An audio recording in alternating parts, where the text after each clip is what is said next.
Welcome to the Guitar Department. I'm your host, Joe Alton. Today on this episode, we have Heath Allen, Des Moines legend. Dude's been around for a very long time. We have a lot to talk about. He's got a lot coming up, and it's going to be a great episode. I want to talk first about this guitar, though.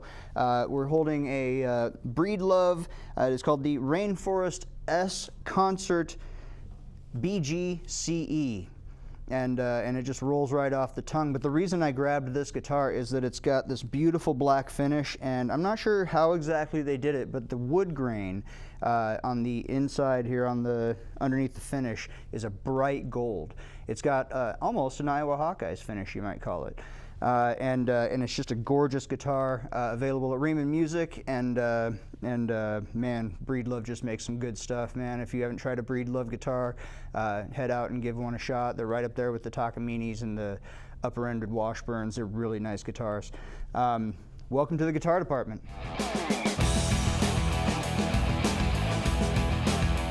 And we're back, and I'm sitting here with Heath Allen. Heath, thank you so much for being here. Joe, thank you for having me. I really appreciate it. Absolutely. You've been on my radar a long time, and we have a lot to talk about. Yeah.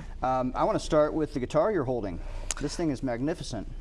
My friend Rich, who is a touring Taylor guy, when I destroyed the Taylor acoustic guitar that I had been playing for 30 years, he said I might be interested in this. So I've been working on this and trying to get it ready to play out, you know. And so you're talking about our friend Rich Casciato. Yes. Who is, yes. He was one of the first people I actually did a segment with on the show. He was the regional manager for, the sales manager for Taylor, if I'm correct about that. And so what you've got here, this is a hollow body electric acoustic with, can you take us through some of the pickup options that you've got on there? You don't have to demo all of them, but if you could walk us through it. Well, essentially there's a good acoustic sound, which is what I wanted, and then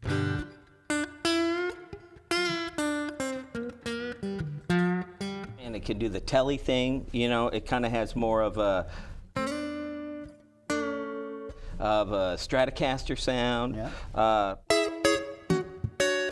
I can get a jazz box sound out of it. It's just really versatile, and I'll be honest with you, I don't take it out of the acoustic thing much. I like that sound. I also have Fender Acoustasonics that I play out with a lot in a looping show that I do, and those I'll A-B back and forth to solo with, because they're tellies. Mm-hmm. But this is just an all-around good guitar. The tone is warm. It's really nice bounce. You can see how it decays is very natural. Yeah, it does have a nice little natural decay and reverb to it too. Yeah, that's partially this Fishman amp, which is also terrific. It's the Loud Box Performer, so it's the big one. It has, you know. So I don't know if they can see it on camera, but we've got the Loudbox Mini here in front of us, and so it's about double the size of this one, and it's sitting there behind you. But these do the job too. These are, I mean, for most stuff, that's all I would need. Yeah, these are the fantastic amp. This one we took from Riemann Music. Yeah. Yeah, they're just fantastic. If you're out there looking for something to rehearse and perform on solo acoustic, you cannot beat a Fishman Loudbox Series amp. They should send us both one for free. They should send us both one for free. Mediacom Studios, Des Moines, Iowa. Anyway, so this guitar, just fascinating, but it's not even really the highlight here. Well, before we move on to the next guitar, because you do have another cool one sitting just to your left, you were telling me about some pickup options. You've got the lipstick pickup here under the strings, but you were saying there's a piezo in the bridge. There's a piezo in the bridge, and then there is another condenser microphone up here. Okay. And the blending, it also, the tone knob becomes kind of a selector for different pre-programmed sounds. And I'm just not that interested in, if I find one sound that I like, that's really what I want my sound to be. Right. You know, I'm not too hung up on the gear of guitar. I'm a saxophone player. Yes. Is kind of my thing, usually. And I totally geek out about reeds and mouthpieces and ligatures and different saxophones, and I have way too many. So for guitar, I just try to keep it simple because I just don't have time to practice all the instruments and be worrying about tone, you know. So Right. if I find one thing, I basically just, there it is. And I think that's really the spirit of guitar anyway. Even the people who have like a Helix, you know what I mean, or something super expensive, a Kemper, they thousands of options, unlimited options, and they'll find 2 or 3 that they like, and that's it. You know, it's the same as having an analog board, except maybe you prefer that sound over this, or the simplicity of plugging it in. But ultimately, no matter how many options you have, you'll end up on 1 or 2 that you really like, and sort of dismiss all the rest. I want a guitar that sounds like a voice. You know, that sound that, you know, bum, bum, beep, beep, bum, beep, boom, bum, doo, da, doo, doo, doo, doo, da. I mean, I want it. That's all I'm doing. I don't practice like licks, and you know, I didn't ever shred the Eddie Van Halen or things. That's not, to me, it's just a tool to get a voice out. You know, very, very simple. And if it sounds pleasant, like a voice that a good tenor would have, or a baritone would have on low, that's all I need. You know.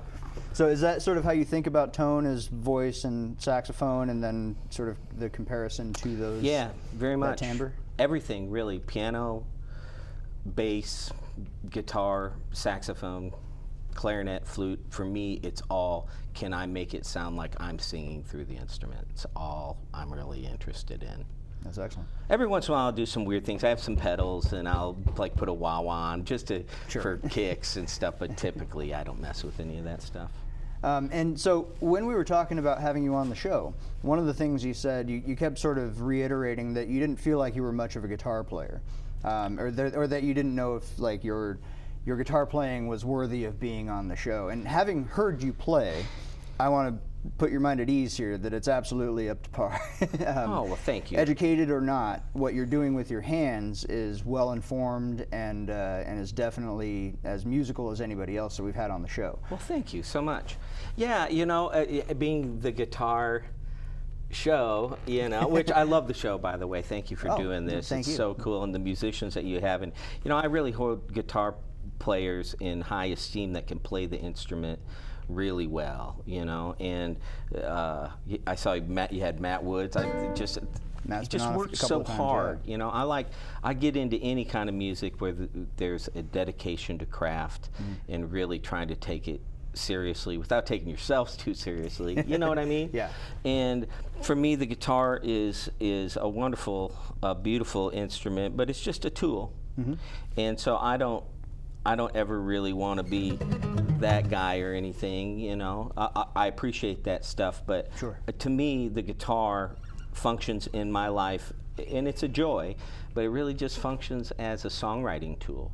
I don't consider myself a soloist, although I can I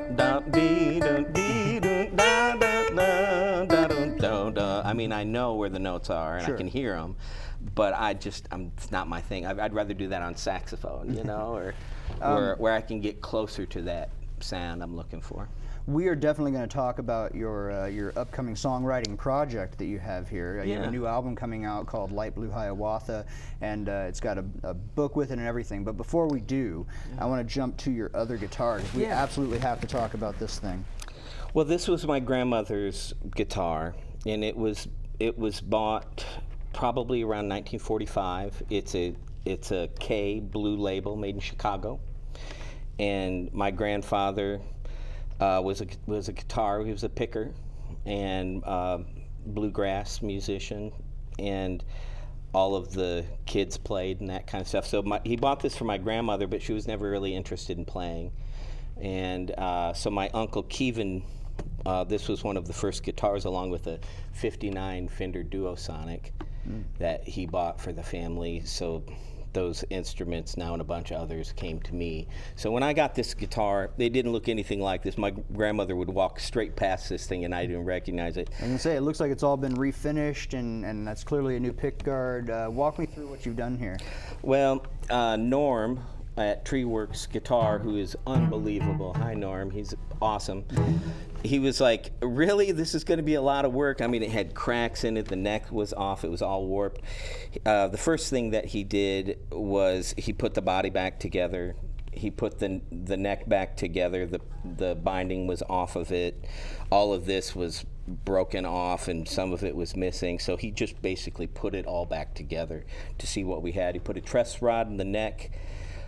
He replaced the inlays, which were some kind of formica or something, probably dangerous. And he put. I wanted these country western special pickups. They actually those things are gorgeous.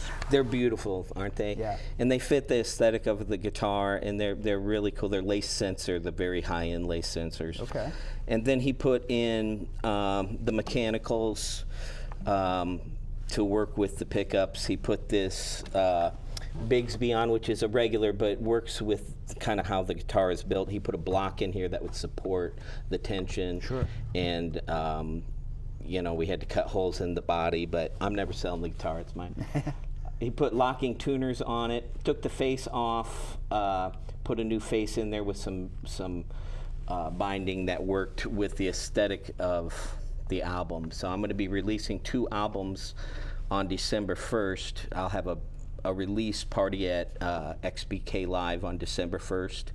And I'll be releasing this album, which is called Light Blue Hiawatha, and this is the Light Blue Hiawatha guitar. Okay. So that's why it looks like this. And that's the inspiration for the title. It is, and my grandfather and my grandmother met at a barn dance in Portales, New Mexico, and the music was country swing music, so the title of the album is Light Blue Hiawatha because she rode her bicycle, which was a light blue Hiawatha bicycle, through Nashua. Okay. Is that a painting of your grandma? This is a painting of my grandmother. I did not do this painting. Okay.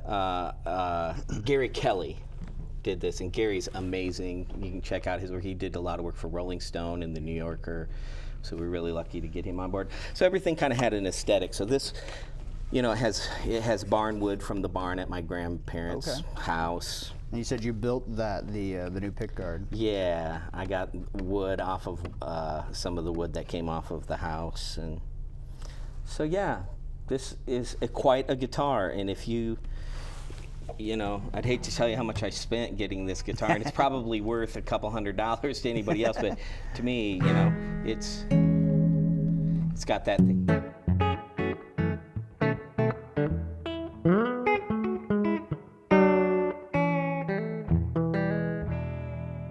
It's got that thing. Sounds wonderful, man. That's a great sounding guitar. And the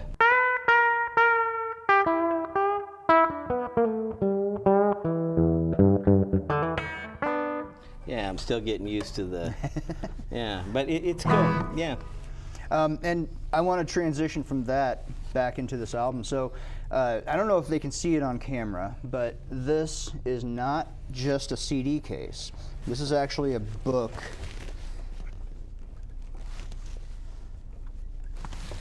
This is actually a book of artwork. And so we've got a ton of, is this one per track?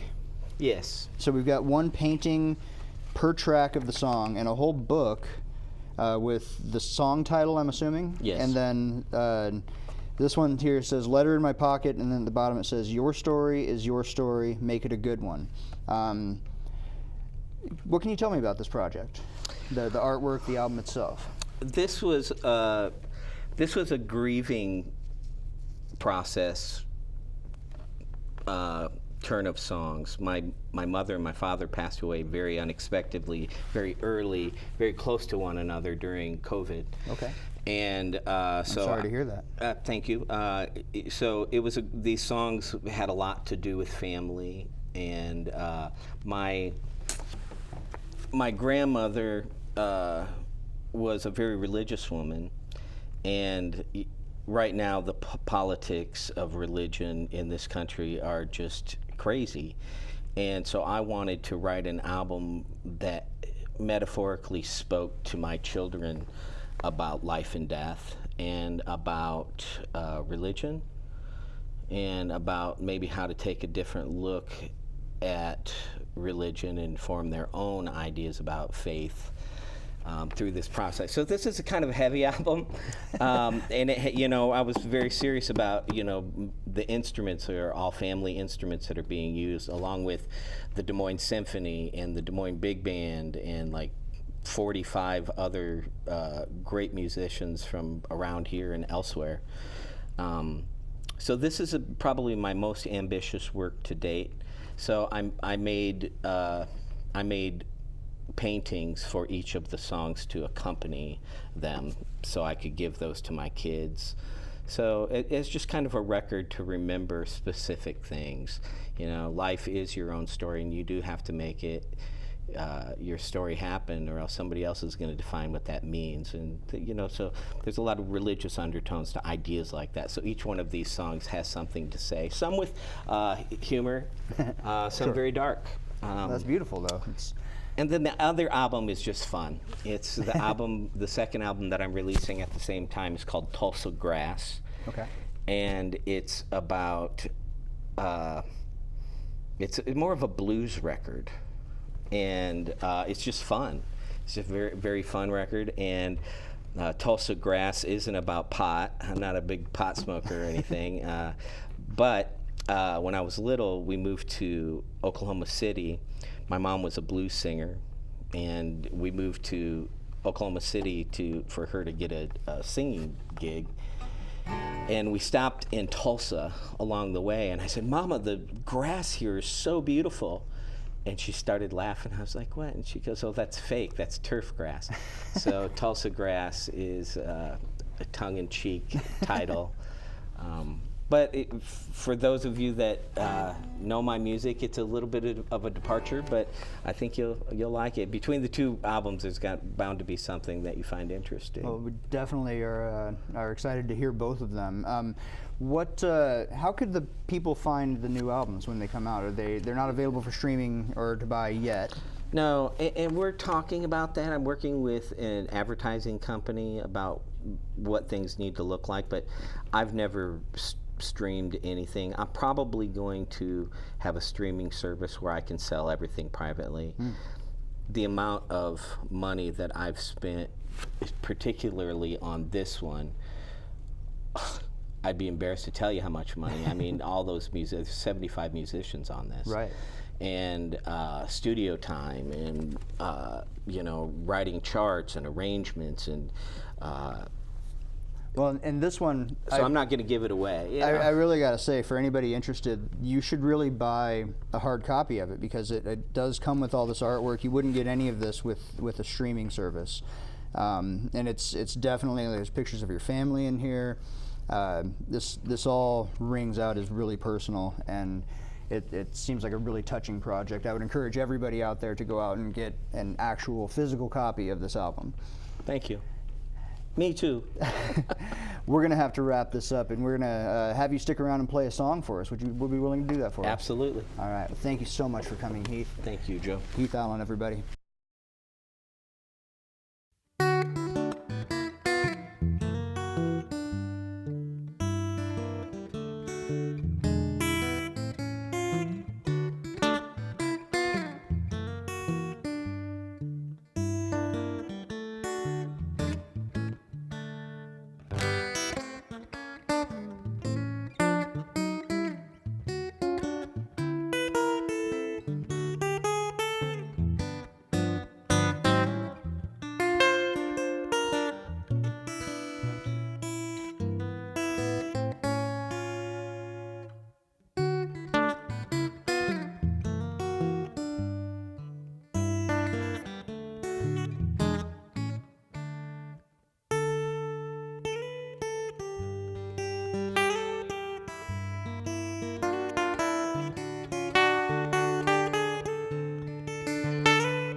Well, thank you for tuning into the Guitar Department. I've been your host, Joe Alton. I want to thank Heath Allen for being here. Thank you so much, Heath. Thank you, Joe. It's a pleasure to get to know you. I'm excited about the album. Can you tell our audience how they can follow you, where they can find out where you're playing, when the album come out, all of that? Yeah, you can find me at www.heathallen.com, HeatHallan.com.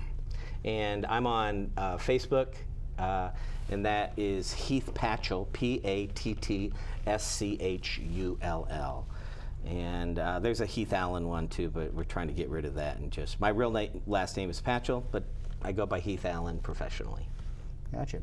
Well, again, thank you so much for being here. I also want to thank Riemann Music for offering up the Fishman Mini that I've been playing through this whole time, and this absolutely gorgeous Breedlove guitar that we talked about at the very beginning. I want to thank our camera operator Matthew, our producer Jackson Miller, and I want you to follow us on Instagram at guitar_department and on Facebook at facebook.com/the guitar department.